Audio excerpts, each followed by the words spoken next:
palabra es tu promesa y yo te creo. Poner la causa delante de Dios en oración. Y vamos a estar viendo una historia acá importante para nuestra vida espiritual, y yo creo que por sobre todas las cosas, ¿no es cierto?, para ayudarnos a entender, ¿no es cierto?, los propósitos de Dios. ¿Por qué muchas veces nos lleva al límite y por qué muchas veces tenemos que confiar en todo, aún en lo más mínimo, en el Señor? Amén. Gloria a Dios. Segunda de Reyes, capítulo 19, versículo 8 al 18. Y regresando, Rabsacet halló al rey de Asiria combatiendo contra Libna, porque oyó que se le había ido a Laquis, y oyó decir que Tiraca, rey de Etiopía, había salido para hacerle guerra. Entonces volvió él y envió embajadores a Ezequías, diciendo: así dirás a Ezequías, rey de Judá: no te engañes tú, Dios, en quien tú confías, para decir: Jerusalén no será entregado en manos del rey de Asiria. He aquí que tú has oído lo que han hecho los reyes de Asiria a todas las tierras, destruyéndola, y escaparás tú. ¿Acaso libró los dioses de las naciones que mis padres destruyeron? Esto es Gozán, Aram, Rezef y los hijos de Den que estaban en Teleasar, donde está el rey de Hamat, rey de Arfat, rey de las ciudades de Safarbaim y de Ana y de Iba. Y tomó Ezequías las cartas de las manos de los embajadores después de que les hubo leído, y subió a la casa de Jehová y la extendió Ezequías delante de Jehová. Y oró Ezequías delante de Jehová, diciendo: Jehová, Dios de Israel, que moras entre los querubines, solo tú eres Dios de todos los reinos de la tierra, y tú hiciste los cielos y la tierra.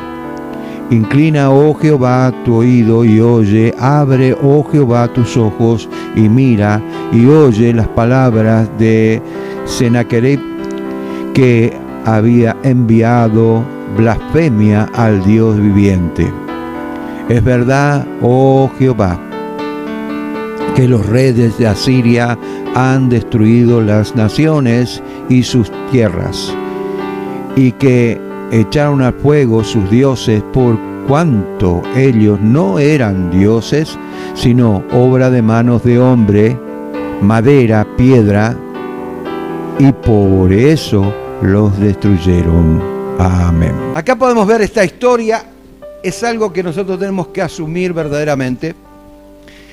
El rey Sennacherib escribió una carta sugiriendo al rey Ezequías que Dios no podría contra él. ¡Qué atrevimiento! Claro, el tipo ya se había echado como galleta en el cocido, porque se creía demasiado, porque estaba avasallando a todas las naciones y las estaba conquistando a todas, y no había nada imposible que él no pudiera realizar. Y de hecho que esto nos ayuda a entender en quién estamos confiando. Las naciones de aquel entonces confiaban en ídolos de madera o de piedra, hecho de manos de hombre. Alguien me dijo una vez por ahí: mira, Eduardo, en algo hay que creer. Y de hecho que esto no es fe, no es algo hay que creer. Nosotros debemos creer en alguien, no en algo. Debemos esperar en alguien, no en algo. Al recibir la carta al rey Ezequías, la tomó y la presentó delante del Señor en oración. O sea, presentó la causa delante de Dios. Yo no sé qué causa tenés en esta noche, pero hay algo que sí estoy seguro, de que Dios se va a encargar de tus necesidades, pero te llama a ser fiel. Te llama a ser fiel. Esa es la parte que no nos gusta hacer. Esa es la parte que muchas veces a la carne es como que, no, hasta acá llegaste. Yo te doy la mitad de mi corazón, la otra mitad me la reservo para mí. Y esto no debe ser así. Si vos querés que Dios responda en tu vida, si vos querés verdaderamente que la mano de Dios se esté extendiendo de una manera tremenda y esté desarraigando todo aquello que te estaba perjudicando, que te estaba haciendo mal, que te estaba haciendo, ¿no es cierto?, que te estaba sintiendo despreciado, menoscabado y todas esas cosas, pues ahora tenés que hacerle fiel. Serle fiel a Dios no es tan complicado como muchos piensan. Serle fiel a Dios es creer que Dios va a responder, aunque las circunstancias sean todas contrarias. Ezequías estaba viendo el problema no como algo que no podía superar, quizás en forma personal sí, pero sabía y conocía y entendía y creía en un Dios que todo lo podía, que no sabía cómo iba a resolver ese problema, pero lo único que sabía que si ponía la causa en manos del Señor, estaba en las mejores manos y que se arregle Dios. Que se arregle Dios. No digamos que se arregle Dios como si fuera que bueno, a mí no me importa. No. Es que sí me importa, pero en ese momento yo confío en el Señor. En ese momento mi causa la pongo en el Señor. Entonces yo ya no agarro más ese paquete. No agarro más ese problema. No lo tomo más como cosa mía, sino que ya es del Señor. Él se hizo cargo de mí, del momento que dijo consumado es.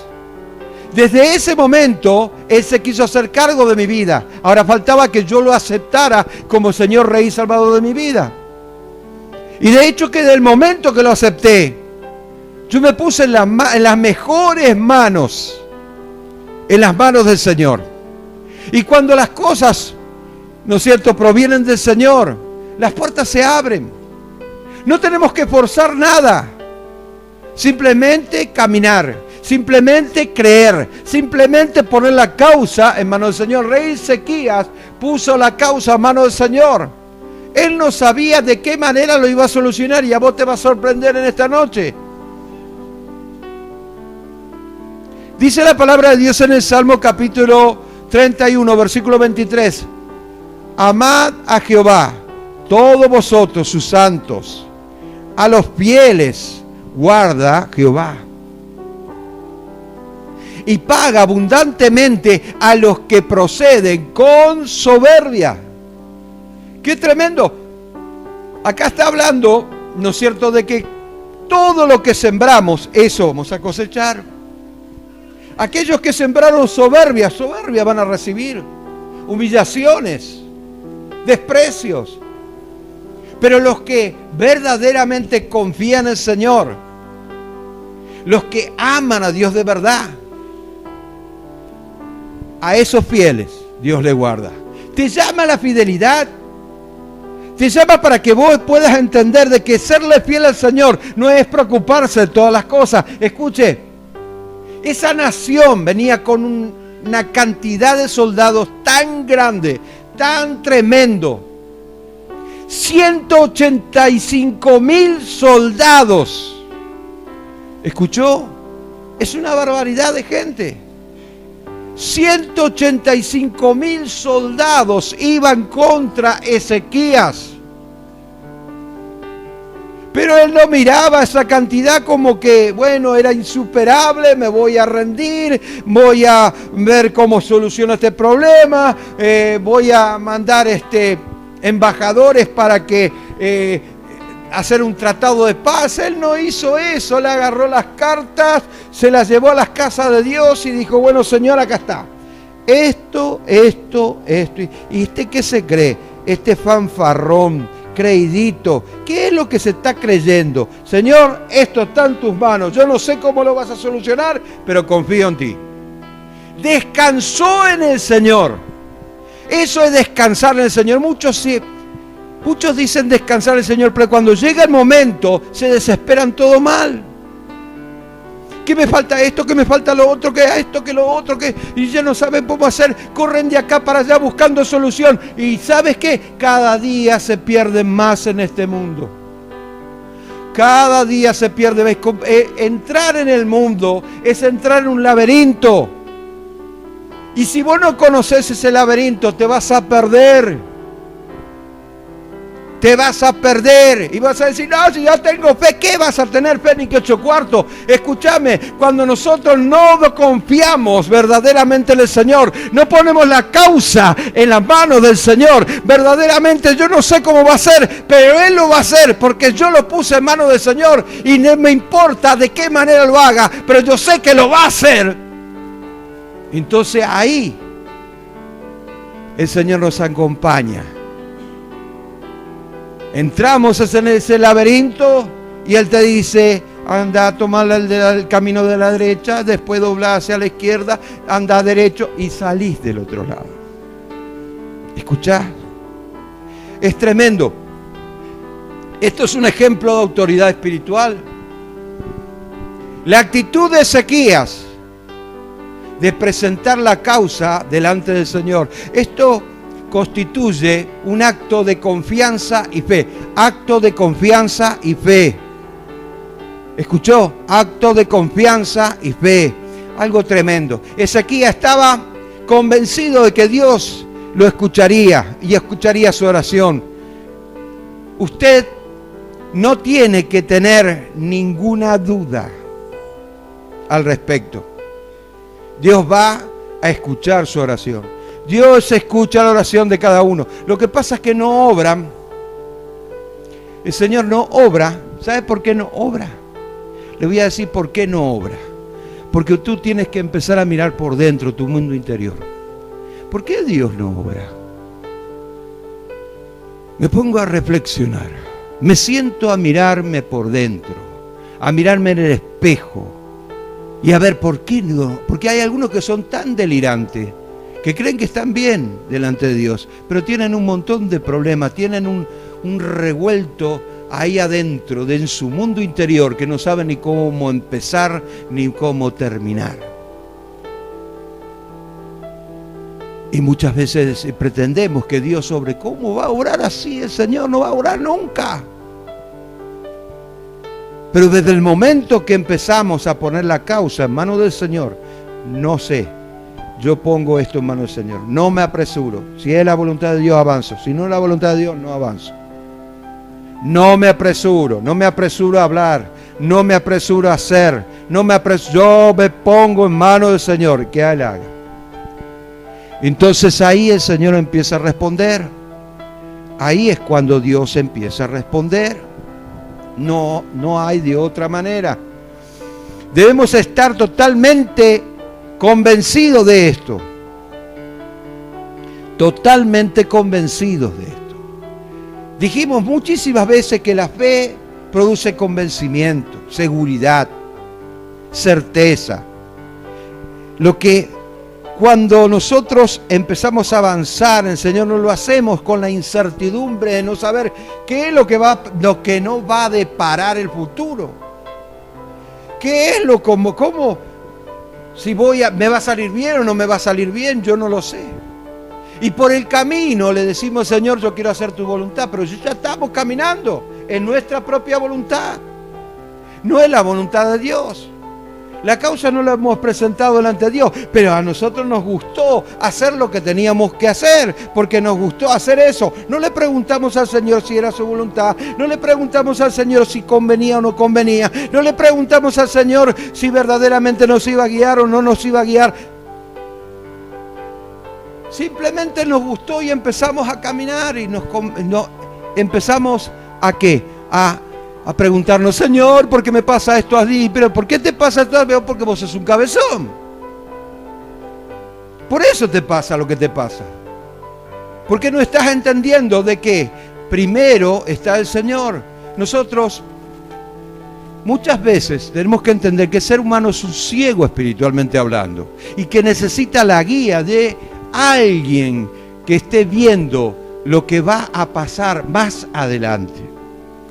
Y ahí es cuando nosotros empezamos a permitir que el Espíritu Santo esté obrando y Dios responde. Dios responde.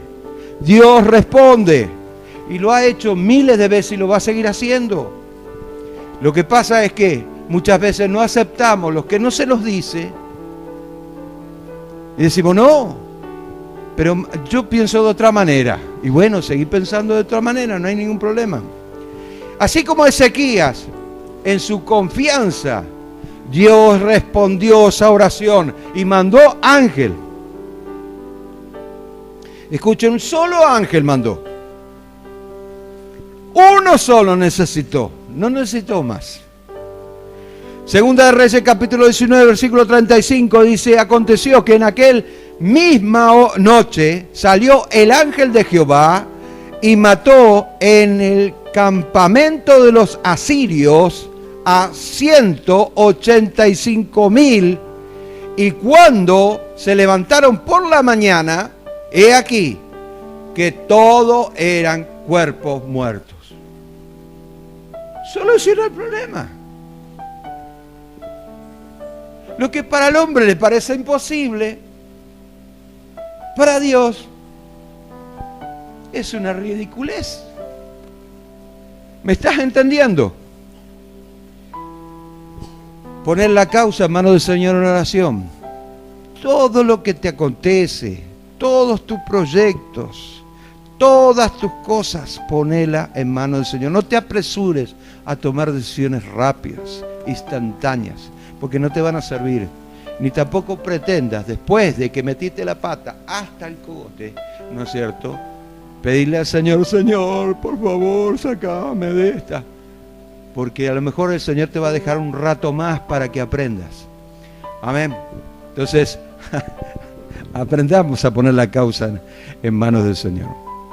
Obviamente, hoy en día no tenemos enemigos físicos.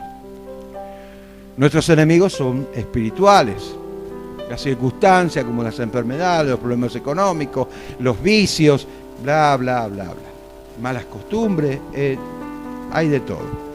Son producto de las guerras espirituales, que debemos saber pelearlas, porque obviamente nuestro enemigo es invisible, pero los daños son visibles. Y lo que nosotros debemos entender, ¿cómo yo peleo con alguien que no veo?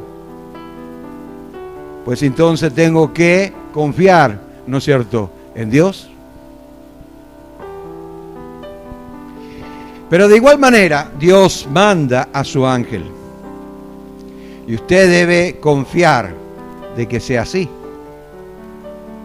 Dios va a hacer la obra. Pero escuche, hay un pasaje bíblico en el Salmo capítulo 20, versículo 1 al 3, que me gustaría compartir.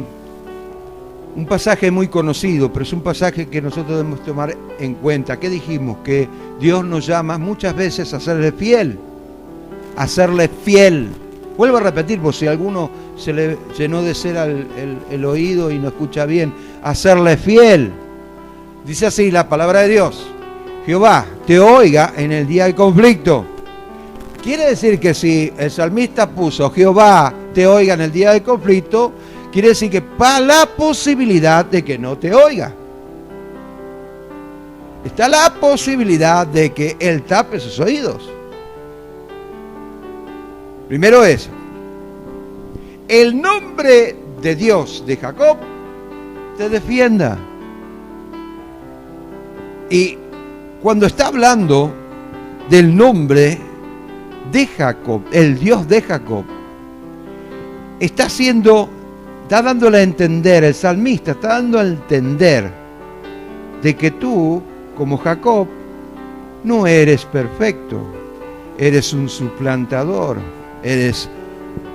Jacob significa eso, suplantador, eres un ser imperfecto, pero el Dios de Jacob es el Dios de aquello que es imperfecto, pero que Él quiere, ¿no es cierto?, enderezar. te defienda. El versículo 2 dice, y envíe ayuda desde el santuario, desde Sión te sostenga. El versículo 3, haga memoria de todas tus ofrendas y acepte tu holocausto. Hacer memoria de todas tus ofrendas. Escuche, cuando uno empieza a ser fiel al Señor, y yo no quiero hablar de este tema porque si no van a pensar mal, pero de hecho que la Biblia habla de eso y es muy clara, es que a Dios, dentro de lo que es la matemática de Dios, ¿no es cierto?, no hay errores, no hay erros, ¿no es cierto?, sino que todo tiene que ser justo. Todo tiene que ser así para que funcione el engranaje, el motor que Dios preparó. Y de hecho que si no es de esta manera, si no es a la manera de Dios, entonces no puede ser de otra manera. No hay otra manera. De igual manera, esta historia nos enseña que cuando nos mantenemos fiel al Señor y oramos, algo sucede. Porque sos fiel al Señor. No sos perfecto, no te estoy diciendo. Ser fiel no quiere decir que seas perfecto. Vas a cometer errores. Pero ser fiel. Cuando orás, algo sucede. Aunque tu oración no sea, wow, qué fuego, qué tremendo. Wow, parece como que las paredes empezaron a temblar. Pero al rato no pasó nada. Puro grito nomás. Pero cuando una persona es fiel, algo sucede en el mundo espiritual. Algo está sucediendo. Y algo el Señor va a hacer esta noche. En Mateo 21, escuche, y esto me lo tomo bien en serio. Esto me lo tomo para mí bien en serio, en forma personal. Respondió Jesús y dijo, de cierto os digo, que si tuvieres fe, y no dudares. ¿Te puede tener fe y dudar a la misma vez?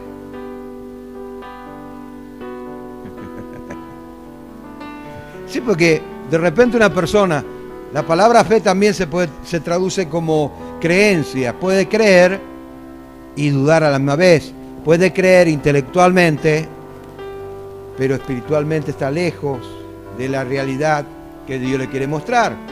Entonces, sí puede tener fe y dudar. Pero si no es así, y uno está totalmente seguro, y dice, yo estoy bien con el Señor, sé que estoy bien con el Señor, porque tengo esa certeza, entonces algo va a suceder. Y no solo haréis esto de la higuera, porque pasó por un lugar el Señor, y vio una higuera, y la higuera no tenía fruto, porque él quería comer algo, un higo, y resulta ser de que no había fruto en ese árbol, un árbol de sicomoro, una higuera, y no había frutos, entonces la maldijo, y cuando pasaron de vuelta, esa higuera se secó, y dos hermanitos, los apóstoles, ¿no es cierto?, dijeron, wow, qué milagro, mirá la higuera que vos maldejiste está seca. Entonces el Señor le dice, no solamente hacéis esto de la higuera, sino, y ahí le agrega algo más grande todavía, sino que si a este monte dijeras, quítate y échate a la mar, será hecho. Y ahí vamos a hablar sobre lo que está fuera de nuestro alcance. Y lo que está fuera de nuestro alcance está dentro de lo que es la naturaleza del ser humano. Cuando nosotros tenemos el deseo entrañable quiere decir un deseo del corazón, grande, queremos realmente que Cristo crezca en nuestro ser, que la naturaleza de Cristo, cual semilla, empiece a germinar y a crecer. Entonces no solamente vamos a hacer lo de la higuera, sino también vamos a pedirle a los montes que se corran. ¿Cuáles son tus montes? ¿Cuáles son aquellas que te está impidiendo avanzar? ¿Qué es? Si estás confiando en el Señor, así como un ejército grandísimo vino contra el pueblo de Israel y solamente bastó un solo ángel para derrotar a 185.000 personas, ¿qué te parece que puede haber imposible? ¿Verdad que no hay nada imposible?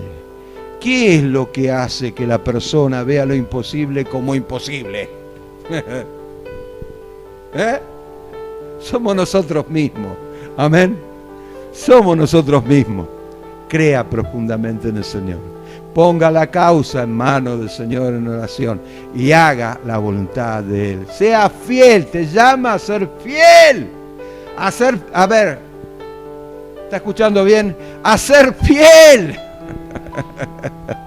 Amén. Y entonces les vas a decir a esos montes, córranse, porque voy a pasar yo. Háganse a un costado. Amén. Es tu promesa y yo te creo.